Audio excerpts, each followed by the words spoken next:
My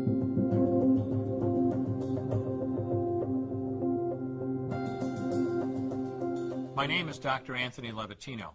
I'm a practicing obstetrician-gynecologist, and I've performed over 1,200 abortions. Today I'm going to describe a first trimester surgical abortion called suction D&C, dilatation and curettage. This is the most frequently performed abortion and is used typically from 5 to 13 weeks of pregnancy. After administering anesthesia, the abortionist uses a speculum like this.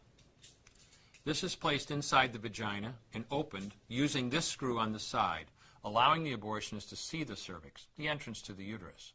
The cervix acts as a gate that stays closed for the duration of pregnancy, protecting the baby until it is ready for birth. The abortionist uses a series of metal rods called dilators, like these, which increase in thickness, and inserts them into the cervix to dilate it, gaining access to the inside of the uterus where the baby resides.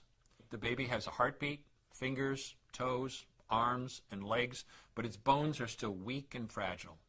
The abortionist takes a suction catheter like this one. This is a 14 French suction catheter. It's clear plastic, about 9 inches long, and it has a hole through the center. It is inserted through the cervix into the uterus. The suction machine is then turned on with a force 10 to 20 times more powerful than your household vacuum cleaner. The baby is rapidly torn apart by the force of the suction and squeezed through this tubing down into the suction machine, followed by the placenta. Though the uterus is mostly emptied at this point, one of the risks of a suction D&C is incomplete abortion, essentially pieces of the baby or placenta left behind. This can lead to infection or bleeding. In an attempt to prevent this, the abortionist uses a curette to scrape a lining of the uterus. A curette is basically a long-handled curved blade. Once the uterus is empty, the speculum is removed and the abortion is complete. The risks of suction D&C include perforation or laceration of the uterus or cervix, potentially damaging intestine, bladder, and nearby blood vessels, hemorrhage, infection, and in rare instances, even death. Future pregnancies are also at a greater risk for loss or premature delivery due to abortion-related trauma and injury to the cervix.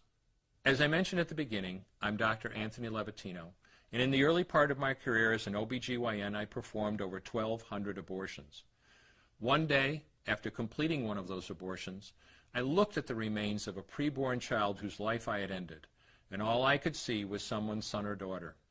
I came to realize that killing a baby at any stage of pregnancy for any reason is wrong. I want you to know today, no matter where you're at or what you've done, you can change. Make a decision today to protect the preborn. Thank you for your time. I will no longer do any more abortions. When you finally figure out that killing a baby that big for money is wrong, that it doesn't take you too long to figure out it doesn't matter if the baby is this big or this big or this big or maybe even this big, it's all the same.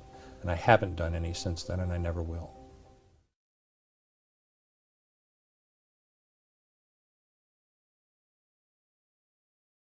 ¿Estás a favor o en contra del aborto? Estoy en contra del aborto. ¿Cuáles son tus razones?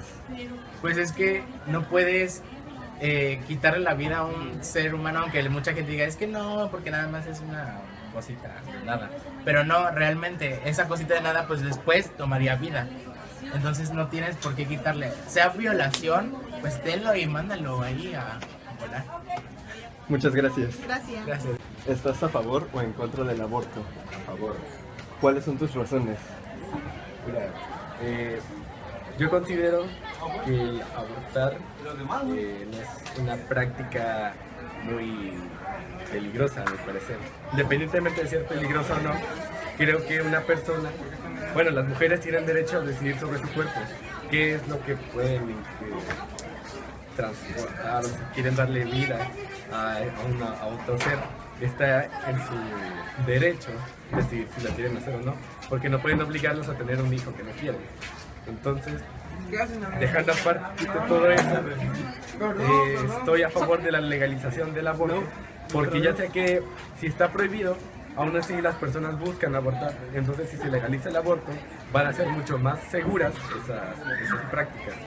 Entonces, estoy a favor de la legalización para darle una mayor seguridad a la mujer y cuidar su salud.